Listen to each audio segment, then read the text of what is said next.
માંડવી તાલુકાના શેરડી ગામ નજીકના ડુંગરાળ સીમ વિસ્તારમાં ગેરકાયદેસર બ્લેક ટ્રેપનું ખનન કરતા વાહનોને એલસીબીએ ઝડપી લીધા હતા.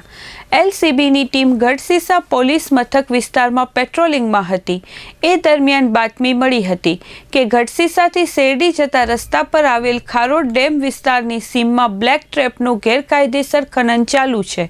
માંડવી તાલુકાના શેરડી ગામ નજીકના ડુંગરાળ સીમ વિસ્તારમાં ગેરકાયદેસર બ્લેક ટ્રેપનું ખનન કરતા વાહનોને એલસીબીએ ઝડપી લીધા હતા.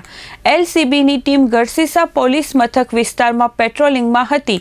એ દરમિયાન બાતમી મળી હતી કે ગઢસીસાથી શેરડી જતા રસ્તા પર આવેલ ખારોડ ડેમ વિસ્તારની સીમમાં બ્લેક ટ્રેપનું ગેરકાયદેસર ખનન ચાલુ છે.